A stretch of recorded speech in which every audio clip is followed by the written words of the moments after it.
Bismillahirrahmanirrahim. Assalamualaikum warahmatullahi wabarakatuh.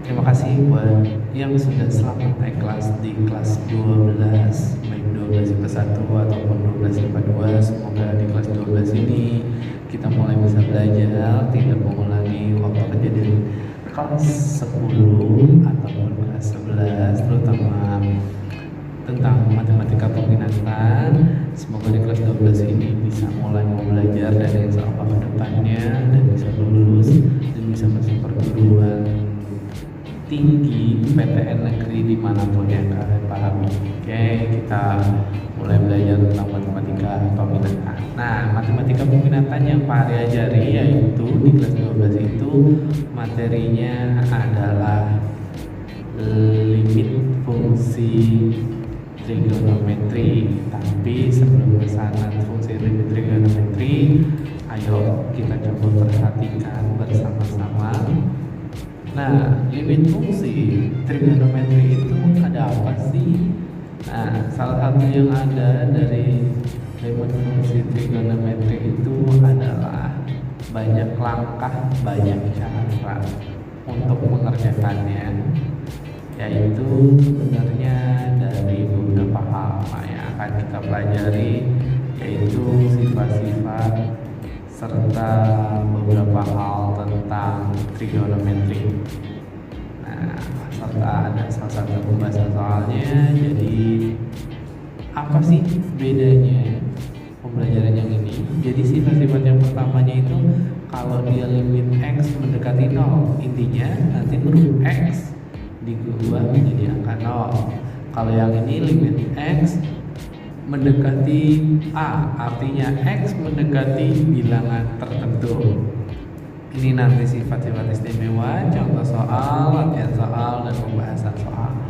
Nah, kalau mau tahu kita coba yang pertama. Kita klik.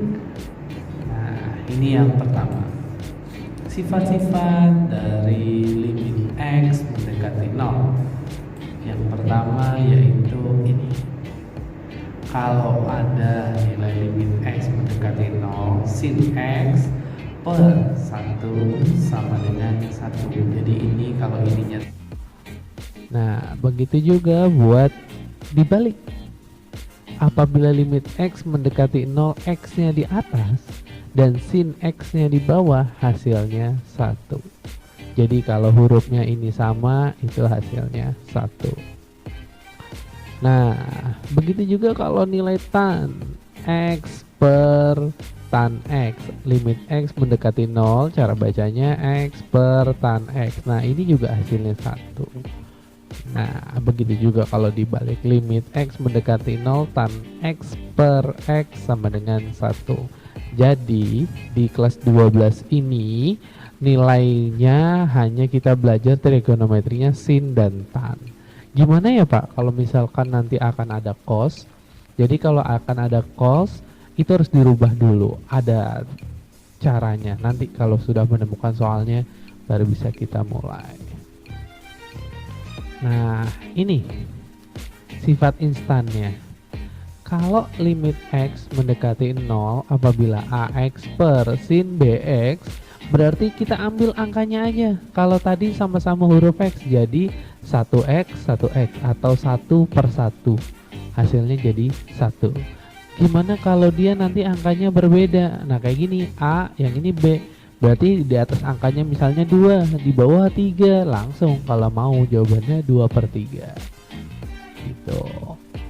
Nah, begitu juga kalau B-nya yang di atas sama. Jadi kita tinggal bikin aja B per A. Jadi ini instannya aja dalam pengerjaan. Begitu juga buat tan, begitu juga buat nanti tannya dibalik. Intinya seperti itu. Nah, ini yang baru ditemukan. Kalau ini udah bisa terlihat dari yang tadi. Rata-rata yang tadi yang pertama sama-sama 1 Pak jawabannya karena sama-sama huruf X. Nah, kalau ini hurufnya beda, A sama B, berarti di sini A per B. Kalau ini B per A, berarti ini juga B per A. Yang diambil angkanya ya, angkanya. Ini juga tan sama. Nah, gimana kalau sin sama sin? Ya sama, karena udah hubungannya sin sama sin. Ini tinggal ambil angkanya saja. tan juga sama, ambil angkanya aja. Nah, ini gabungan sin dan tan. Berarti kalau sin dan tan, kalian tinggal mengambil angkanya aja, karena peraturan dalam limit fungsi trigonometri itu harus di dalam soalnya sin dan tan. Kalau cos itu ada rumus penggantinya. Nanti Pak Ari jelaskan di Google Meet aja. Ini, jadi ini salah satu bentuk contoh yang bisa dilihat. Nah, apabila menemukan sampai seribet kayak gini, ini artinya adalah limit X mendekati 0, di mana sin kuadrat dari AX per BX dikuadratkan. Ngerjainnya itu kalau atas kuadrat bawah kuadrat, ya ini angkanya aja yang dikuadratin. Ini cara pengerjaannya. Begitu juga untuk tan. Pokoknya kita di sini hanya ketemu sin dan tan, sin dan tan. Seperti ini. Kalau dia sinnya kuadrat, tannya juga kuadrat, kita kerjakan seperti ini. Nah, gimana kalau sifatnya X-nya mendekati aljabar, Pak? Nah, ini. Kalau kalian menemukan bentuk soal seperti ini kalau sama, ini kan X dikurang C, X dikurang C, A sama B. Jadi ini A per B. Kita tetap ngambilnya, dianggapnya satu nilai ini dianggapnya huruf X. Satu ini juga dianggap huruf X. Jadi sama, cuman ini dipecah lebih panjang. Itu sebenarnya intinya sama. Itu dari beberapanya. Nah, ini penjelasan aja, sebenarnya sama, intinya tinggal diambil A-nya kuadrat, B-nya kuadrat sih, selesai. Jadi cara pengerjaan ini kalau nanti kalian menemukan kebingungan, kalian bisa melihatnya dengan cara mudahnya, yaitu kalian tinggal melihat aja bentuknya sama nggak sih. Oh, soal yang Pak Ari bikin kayak gini, atau soal di buku paket begini. Oh, ngerjainnya kayak gini gitu. Nah, kalau menemukan soal tan kayak gini, ngerjainnya seperti ini. Jadi yang paling kanan itu cara pengerjaannya. Nah, jadi kalian harus sering-sering melihat pengerjaannya seperti apa dan apa. Seperti ini. Nah, ingat, rata-rata soal UN atau yang berhubungan dengan limit, kebanyakan limit trigonometri atau limit fungsi trigonometri. Maka dari itu, alangkah baiknya yang harus kalian ingat, maupun sekarang nggak ada UN tapi UTBK tetap ada, masuk perguruan tinggi tetap akan ada tesnya. Nah, sifat-sifat istimewa yang kalian harus bisa diingat ini. Kalau kalian menemukan soal di bagian soalnya ada nilai cos, maka diubah menjadi ini. Nah, ini keistimewaannya cos. Jadi dari tadi kita belajar hanya sin sama tan. Nah, kalau cos tuh perubahannya ini wajib seperti ini. Kalau dia bentuknya cos X. Begitu juga kalau cos kuadrat X, diubahnya menjadi apa? Menjadi ini, 1 min sin kuadrat X. Ini udah pasti. Makanya ada variasi lain, inilah ketetapan kalau kalian menemukan bentuk-bentuk soal yang ada nilai cosnya di dalam soal. Itu hanya ada 2 keistimewaannya. Nah, ini salah satu contoh soalnya. Nah, ngejelasin tadi itu pasti kebanyakan guru gampang, giliran soal biasa susah. Nah, gimana supaya kita bisa lihat? Ini bentuk soalnya. Limit X mendekati 0, di mana cos 2X min cos pangkat 3 2X per 4X dikali tan X. Lihat, ini ada cos, ada cos. Berarti nggak boleh, harus kita rubah. Rubahnya gimana? Bisa dilihat sebanyak ini. Lihat pergerakan kursor yang Pak Ari tunjuk. Ini soal. Berubah menjadi seperti ini, lihat apa yang berubah.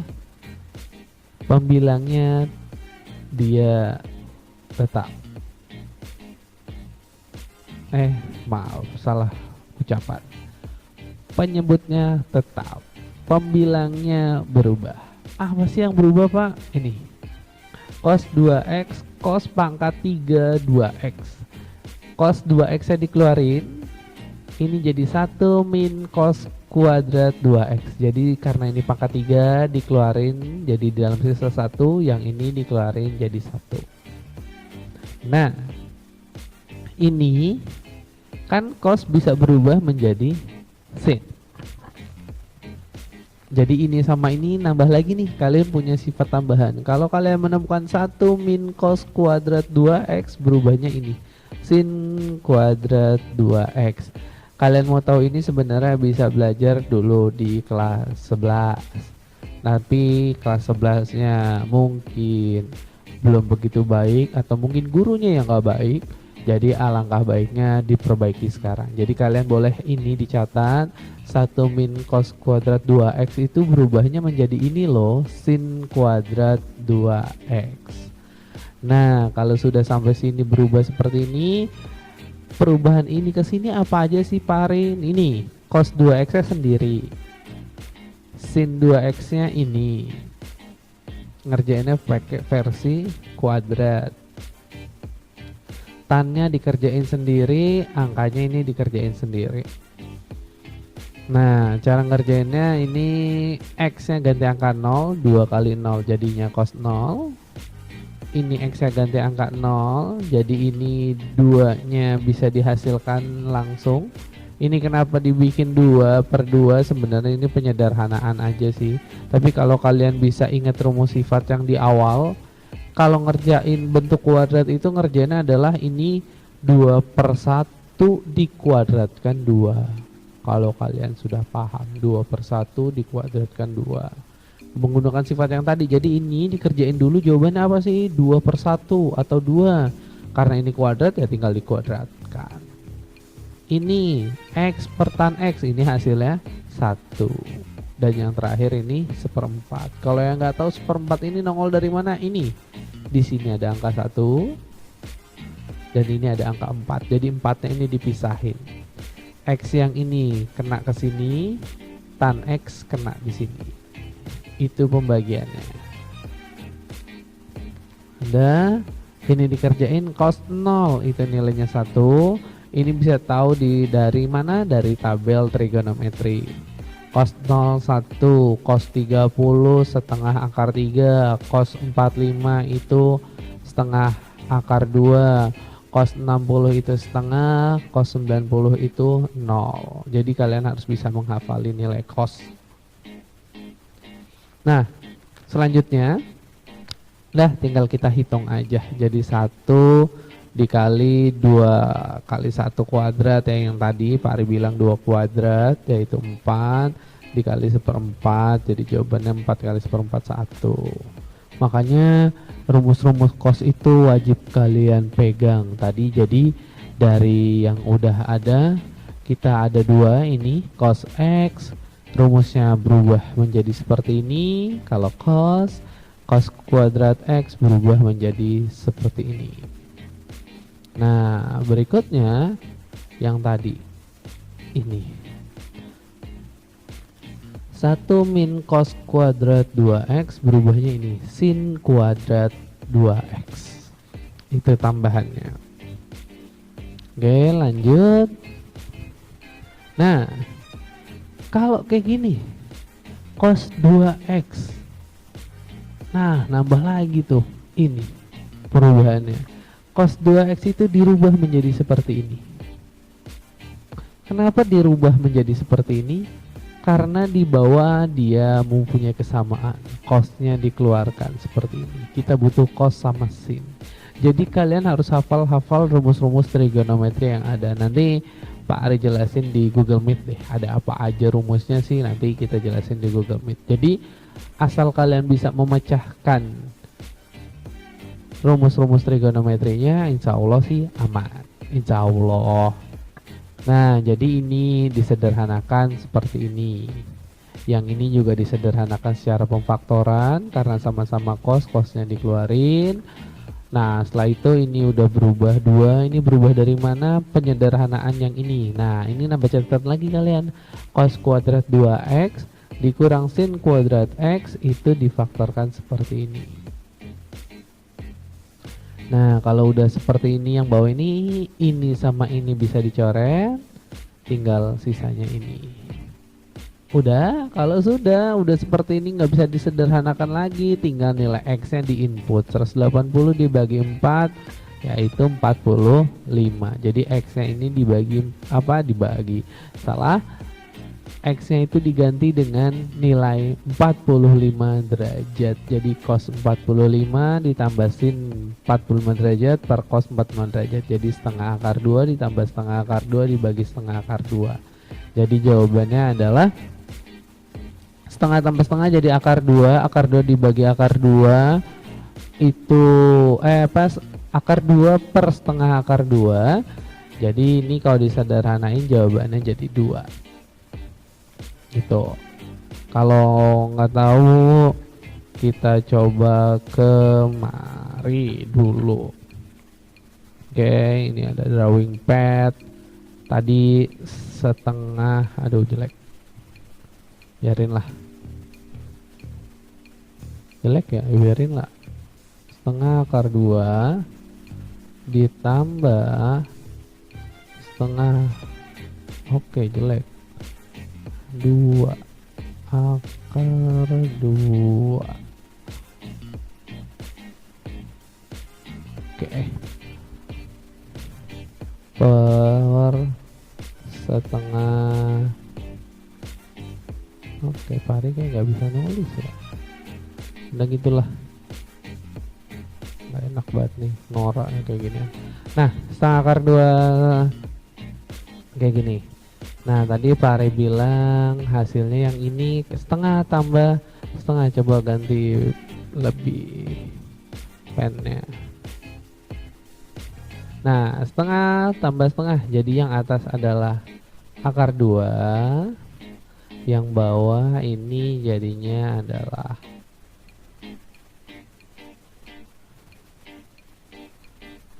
begini. Nah, cara ngerjainnya gimana ya Pak? Ini karena atasnya ada akar 2, di akar 2 ini kita coret. Ini kita coret. Nah, ini sisanya 1, sisa 1. Nah, karena ini 1 jadi ngerjainnya adalah kemana ya tempatnya, ke sini deh. 1 dibagi 1 per 2 sama dengan 1 dikali 2 per 1, hasilnya sama dengan 2. Nah, begitu. Jadi ini jawabannya. Kalau kalian bingung dapat dari mana yang tadi, oke, itu penjelasan dapat angka 2-nya. Nah, ini kalau buat soalnya seperti ini, sin 3x, sin 3x, jangan lupa yang tadi Pari bilang, kalau ada kesamaan kayak gini, biasakan di faktornya disederhanakan atau dikeluarkan. Bahasa Pari itu suka dikeluarkan aja. Jadi ini sama, tinggal dikeluarin. Ingat rumus 1 min cos kuadrat 2x, berubahnya jadi sin kuadrat x. Udah, ini udah sama-sama kuadrat, bisa disatuin sebenarnya jadi 1 kuadrat per 1 kuadrat. Ini kita ambil angkanya aja 3/4, jadi ini 3/4 dikali 1 kuadrat 1 kuadrat. Sebenarnya bisa lebih singkatnya begitu daripada yang panjang ini. Inti jawabannya kan sama 3/4, cuman ini lebih panjang saja pengerjaannya seperti itu. Nah, ini salah satu latihan soalnya nih, nggak usah karena memang soal ini yang ada di salah satu buku UN yang pernah ada. Ini Pari cuma nyontohin aja. Ya syukur-syukur kalian mau coba, nanti jawabannya berapa kirim di Google Classroom boleh, bentuk paper atau bentuk foto. Itu nanti coba dites siapa yang benar, siapa yang salah. Nanti kita lihat di pertemuan berikutnya. Jadi ini salah satu ada di buku UN, soalnya kayak gitu, tapi UN terlalu lama ya, 2011 dan 2012. seperti ini bentuk soalnya, hasilnya apa. Kalian pokoknya ingat aja rumus 1 min cos 2x itu apa sih kesamaannya, nanti ketemu jawabannya. Begitu juga kayak soal yang ini, UN 2010 seperti itu, jawabannya apa. Semoga kalian bisa mengevaluasi yang tadi, coba-coba sendiri dulu di rumah, biar apa ya, biar kalian tahu seberapa UN ini, UN yang setelah Pak Ari lulus sih, waktu masih ngajar di bimbel. Nah ini ada pembahasannya, tapi pembahasannya nggak Pak Ari kasih di sini, jadi kalian coba dulu di rumah. Nanti kalau memang sudah dan mau tahu jawabannya, nanti bisa dibahas lagi dengan Pak Ari. Itu aja sih untuk pertemuan hari ini. Semoga kalian paham dan tidak ada masalah apapun. Sekian dulu mata pelajaran matematika peminatan dari Pak Ari. Semoga kita selalu diberikan kesehatan dan semoga insya Allah bisa bertemu dan tatap muka bersama kalian lagi. Akhirul kalam, Pak Ari tutup. Wabillahi taufiq wal hidayah. Wassalamualaikum warahmatullahi wabarakatuh.